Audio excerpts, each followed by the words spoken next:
April 8, 1992. Indianapolis, Indiana. A shoe store. Broad daylight. A woman walks in, looking for a job. She fills out an application. She hands it to the store manager. And then a man steps out from the back room and shoots her in the head. No robbery. No struggle. No argument. He just walked up, pulled the trigger, and vanished. Nobody saw his face clearly. Nobody got a plate number. The security camera conveniently pointed the wrong way. And here's the part that's gonna keep you up tonight. That wasn't the first time. It wasn't the second. It wasn't even the fifth. By the time anyone connected the dots, 8 people were already dead, spread across 4 states, along one stretch of American highway. And to this day, nobody knows who he is. Nobody knows where he went. And nobody knows if he ever stopped. Before we get into the murders, let me paint you a picture. Interstate 70. 2,157 miles of highway. Cuts straight through the heart of America. Ohio, Indiana, Illinois, Missouri, Kansas, Colorado, Utah. This is the highway that connects everything. Truckers live on it. Families road trip on it. Small businesses depend on it. It is American in the most literal sense. Now imagine someone figured out that a highway like that is the perfect hunting ground. You hit a town. You hit a target. You are back on the road before anyone even calls 911. Different state. Different jurisdiction. Different police department. No one is talking to each other. That is not luck. That is not coincidence. That is a calculated, cold-blooded strategy. And here is the first thing I need you to sit with. The FBI believes he knew exactly what he was doing. He understood how investigations work. He understood state lines. He understood witnesses. So the question is, who taught him that? All right. Let us get into it. The spree, as far as investigators can piece together, begins in 1992. But some experts believe he was active before that. Just, nobody connected it yet. Here is what we know for certain. Murder number 1. Wichita, Kansas. April 6, 1992. A craft store. A female employee. Shot once. Point blank. Nothing stolen. Killer leaves immediately. No witnesses get a clear look. Murder number 2. 2 days later. Indianapolis, Indiana. That is the shoe store from the opening. A woman filling out a job application. Shot in the head. Think about that for a second. She walked in looking for work. She was trying to build something. And some man she had never met in her life decided she was not going to walk out of there. Murder number 3. Terre Haute, Indiana. Same week. Another woman. Another store. Another single gunshot. At this point, police in Indiana are starting to get suspicious. But Kansas does not know about Indiana. And Indiana does not know what is about to happen in Missouri. Murders 4, 5, and 6. Missouri. Over the next several weeks, he hits a bridal shop, a gift shop, a paint store. 3 different cities. 3 different stores. Same signature every single time. 1 shot. Female victim. No robbery. Clean exit. By now the FBI is involved.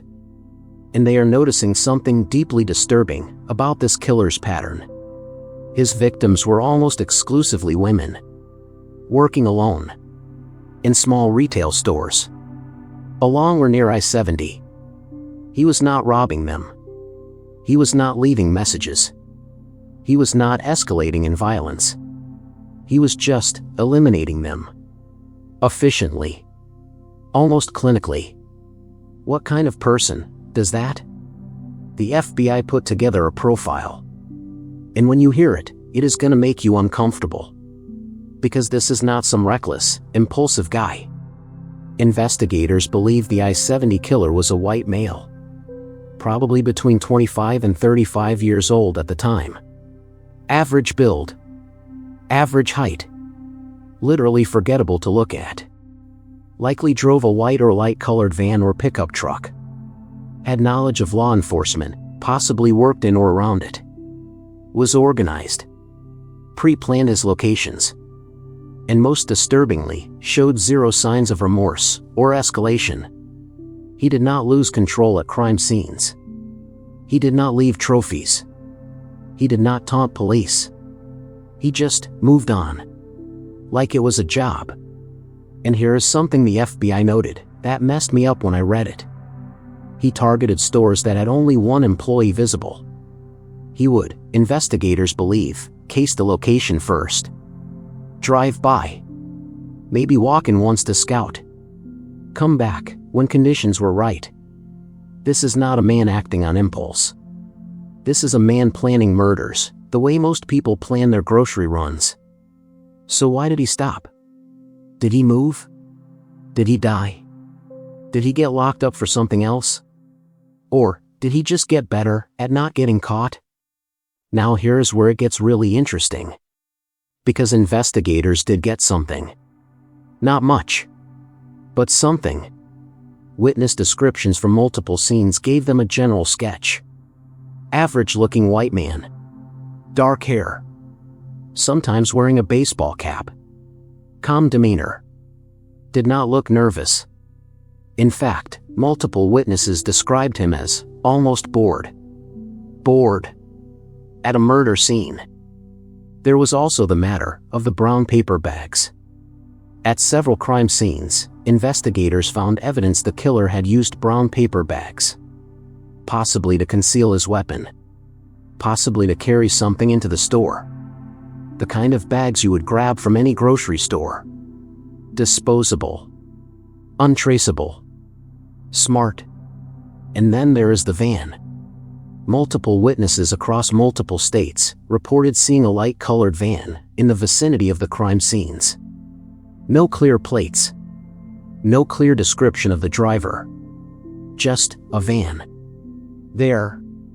And then gone. One of the most haunting details?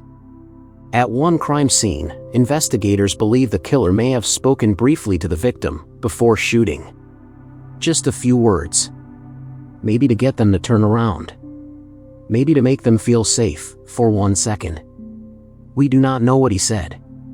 And the only person who does is him. Here is the part of this story that makes me genuinely angry. And if you're not angry after this, check your pulse. These murders, spread across Kansas, Indiana, and Missouri, were happening at a rapid pace. And the reason it took so long to connect them? Jurisdiction. In 1992, there was no centralized national database where local police departments automatically shared case files. Kansas PD did not call Missouri PD, Indiana did not have a direct line to Kansas. Every department was investigating their murder. As if it existed in isolation. While this man was crossing state lines, specifically, because he knew that is how he would stay invisible. By the time the FBI officially linked the cases and launched a coordinated investigation, he had already stopped. Or moved. Or both. Let me say that again. He was already gone before they even figured out he existed. Now, this is where we go deep. Over 30 years, investigators, true crime researchers, and amateur sleuths have developed several theories about who the I-70 killer might be. Let us break them down. Theory number 1. He was a long-haul trucker. This is the most widely accepted theory. Think about it. Interstate 70 is a major trucking corridor. He moves between states with zero suspicion. He knows the highway better than anyone. He knows which towns are small. Which stores are isolated? Which areas have minimal cameras? A trucker would know all of that, instinctively. And if he committed a murder in Wichita on a Monday, and had a delivery in St. Louis by Wednesday, he has got the perfect alibi, built right into his job. Theory number 2.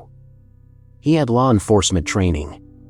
The level of discipline shown at these scenes is not normal. No DNA. No prints. No shell casings recovered in usable condition. No witnesses getting clear looks. Either this man got very, very lucky, or he knew exactly what not to leave behind. Some investigators have quietly suggested he may have worked in law enforcement, or at minimum, had significant exposure to how crime scenes are processed. That theory has never been confirmed, but it has never been ruled out either. Theory number 3. He is already dead. The killing stopped abruptly. No farewell message. No final crime. Just silence. Some researchers believe he may have died, car accident, illness, something completely unrelated, which would explain the sudden end. It would also explain why, despite decades of investigation, no one has ever been charged. You cannot charge a ghost. Theory number 4. He is still alive. And he is watching. This is the one that gets me. Because if he is still out there, he is in his 60s now. Maybe older. Living a normal life.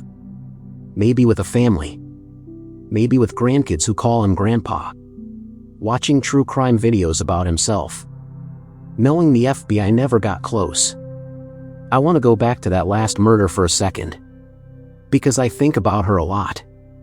April 8, 1992. Indianapolis, Indiana. A 24-year-old woman walks into a shoe store. She is looking for a job. She fills out an application. She is hopeful.